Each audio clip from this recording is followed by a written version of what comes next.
साहब मुझे कुछ काम मिल जाएगा? काम है तो सही, तुम कर पाओगी?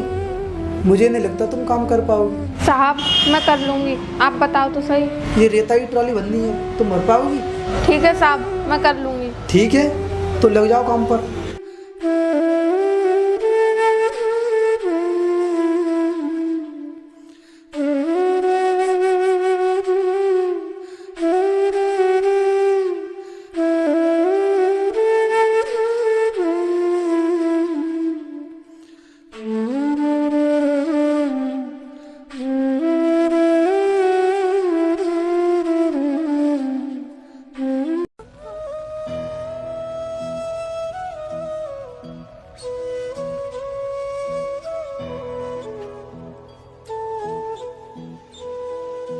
साहब ट्रॉली भर गई, अब आप मुझे मेरे पैसे दे दो।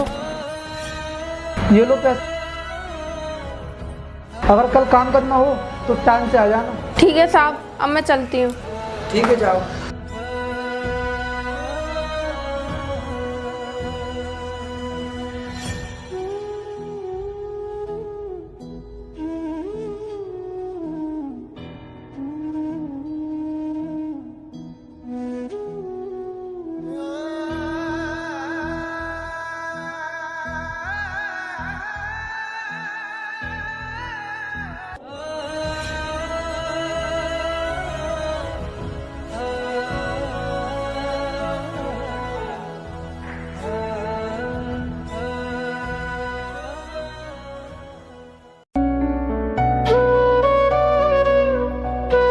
ला अजय बेटा, मैं झाड़ू लगा देती हूँ और तू चारपाई पे बैठ जा।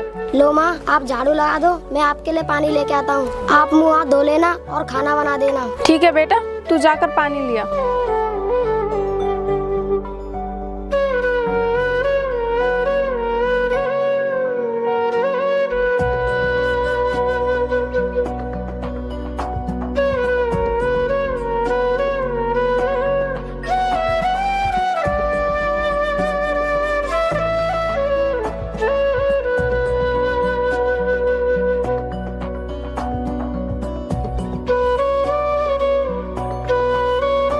माँ मैं पानी ले आया। बेटा यहाँ पर रख दे।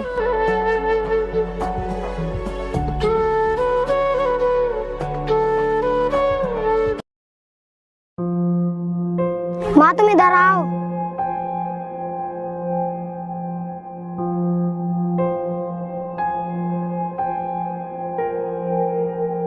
माँ मुझे आपसे एक बात कहनी थी।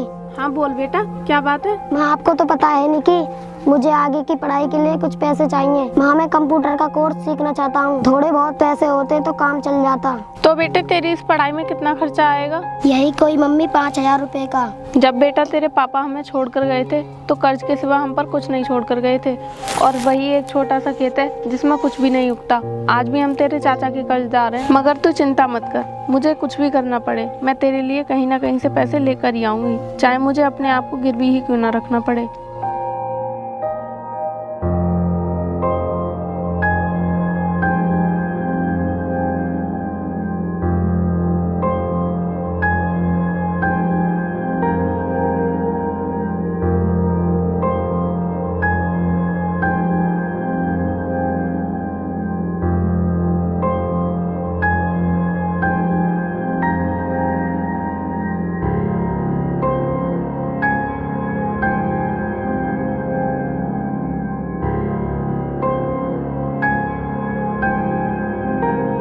घर पे कोई है क्या? रामू जरा देखना गेट पर कौन है। जी साहब अभी देखता हूँ।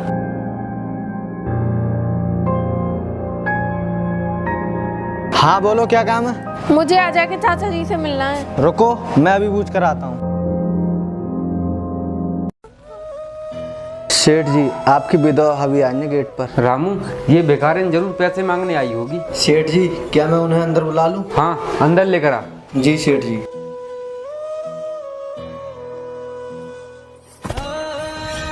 आ जाओ अंदर।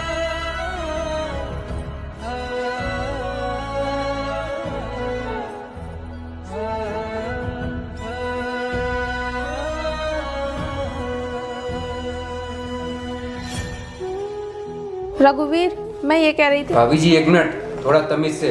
तुम्हें पता नहीं है तुम्हारी देवर की गांव में कितनी इज्जत है। मुझे सभी लोग सेठ रघुवीर क्या बुलाते हैं। आज से तुम भी मुझे सेठ रघुवीर क्या बुलाना। गलती हो गई सेठ जी। हाँ तो आप बोलो, किस काम से आई थी? तुम्हें तो पता है ना कि तुम्हारे भैया को मरे पूरे 3 साल हो गए हैं और उनके इलाज में सारा पैसा लग गया। आज हम एक एक पैसे के लिए मोहताज हो गए हैं। तो मैं इसमें क्या कर सकता हूँ? तो मैं आपके पास कुछ पैसों के लिए आई थी। अजय की पढ़ाई के लिए कुछ पैसे चाहिए। अरे भाभी जी, जिस प्रकार तुम मेहनत मजदूरी करती हो उसी तरह उसी से भी मजदूरी करवाओ। वैसे भी कौन सा पढ़ लिख कर अमीर बन जाएगा। वो तो आपकी बात सही है सेठ जी, लेकिन फिर भी मैं उसे पढ़ाना चाहती हूँ। क्या पता हमारी फूटी किस्मत जागी जाए। देखो, आपने अभी पहले वाले पैसे ही नहीं लौटाए और आप दोबारा पैसे मांगने आ गई। सेठ जी आप चिंता मत करो, मैं आपकी पाई पाई बहुत जल्दी लौटा दूंगी। अच्छा तो बताओ, आपको कितने पैसे चाहिए? यही कोई 5000। अरे रामू जी सेठ जी। इनके लिए मेरी अलमारी में से 5000 रुपये ला के दे दो। जी लीजिए सेठ जी।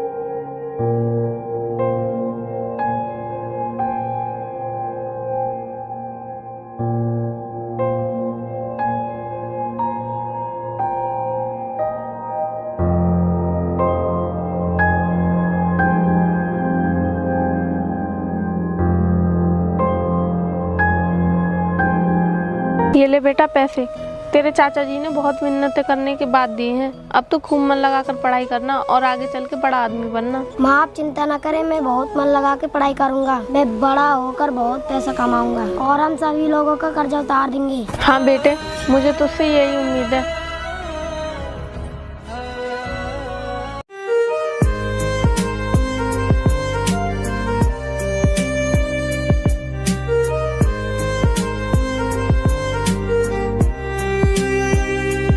ड्राइवर, गाड़ी रोकना जरा। सेठ जी गाड़ी क्यों रुकवाई? रामू जरा तो भाभी को लाना बुला के। जी सेठ जी।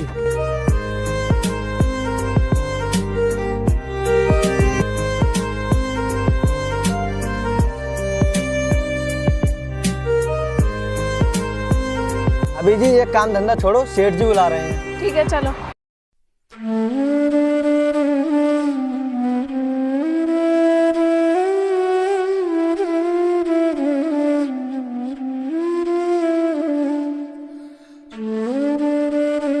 तुम्हें कर्जा लिए पूरे 1 साल हो गया, तुमने 1 रुपया भी नहीं लौटाया। वो क्या है ना सेठ जी, पैसे तो थे लेकिन सारे पैसे अजय की पढ़ाई में खर्च हो गए। क्या पढ़ाई में खर्च हो गए? वैसे एक बात बताओ, तुम मजदूरी करने आती हो, अपने बेटे को भी साथ में लेके आया करो, वो भी मजदूरी कर लेगा। सेठ जी वो यहाँ नहीं है, पढ़ने के लिए शहर गया हुआ है। ये लो भाई, सुनो इनकी बात।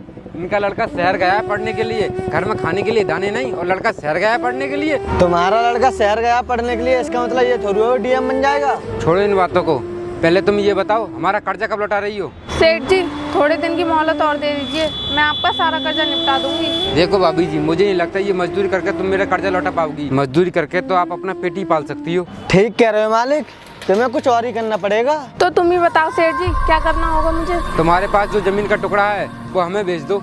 नहीं, वो जमीन मैं आपको नहीं बेच सकती, क्योंकि वो जमीन ही मेरे पति की आखिरी निशानी है। नहीं बेच सकती? रामू कागज और स्याही निकाल, अंगूठा भी आज लगेगा और जमीन भी आज बिकेगी। जी सेठ जी अभी लाया।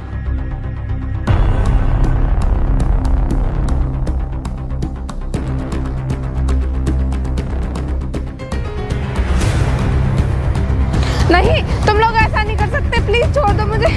नहीं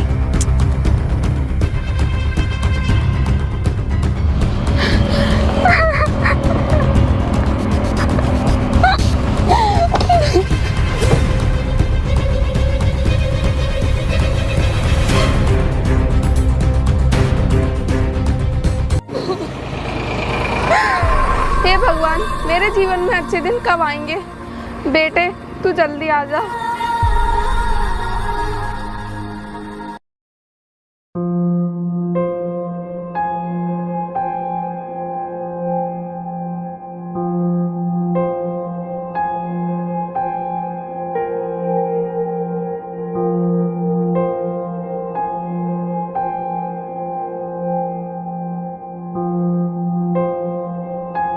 चरण सिंह इधर आना। हाँ जी साहब, अभी आया।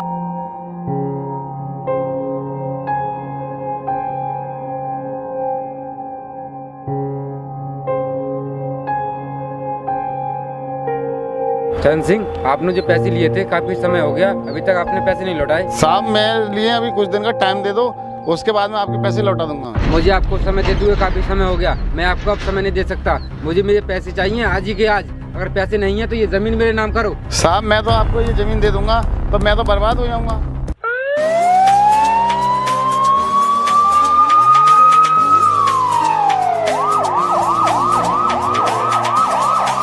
रामू, कागज और स्याही निकाल कर लाओ।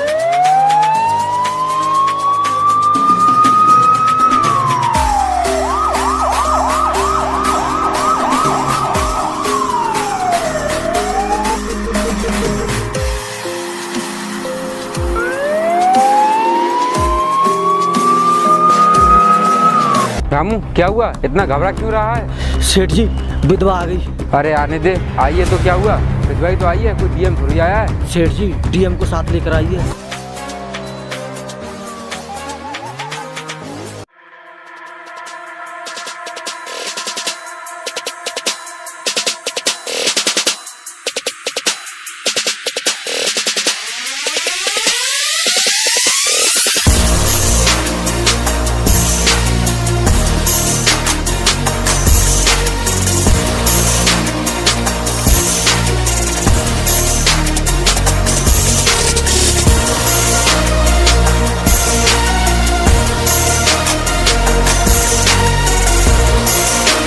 सेठ जी मुझे पहचाना? अरे बेटा, मैंने तुम्हें पहचाना नहीं। कौन हो तुम? नहीं नहीं चाचा जी, अब बात मत पलटो। आपने पहचानना तो उसी दिन से बंद कर दिया था जिस दिन से मेरे पापा एक्सपायर हो गए। क्यों सेठ, तू ही तो बोलता था कि पढ़ लिख कर तेरा बेटा कौन सा डीएम बन जाएगा, और आज देख मेरा बेटा डीएम बन के तेरे सामने खड़ा है। और चाचा जी, तुम्हारा कितना कर्जा था हम पर? यही कोई 2 लाख रुपए। और आपने हमारी 5 लाख की जमीन छीन ली। दुनिया बदल गई लेकिन चाचा जी आपकी आदत नहीं बदली, और यही आदत आज आपको जेल की सैर कराएगी। रघुवीर, तूने ना जाने हम जैसे कितने गरीबों को सताया है, लेकिन आज के बाद तू ऐसा नहीं कर पाएगा। इंस्पेक्टर, हमारे चाचा जी और उनके प्रिय नौकर रामू गरीबों को सताने और उनकी जमीन छीनने के जुर्म में गिरफ्तार कर लो। जी सर। बेटे मुझे माफ कर दो, मुझसे गलती हो गई। मैं आज के बाद किसी गरीब को नहीं सताऊंगा। चलो मालिक, मुझे छोड़ दो। देख ले सेठ, भगवान के घर देर होती है लेकिन अंधेर नहीं। इंस्पेक्टर, ले जाओ इन्हें। चलो सालू।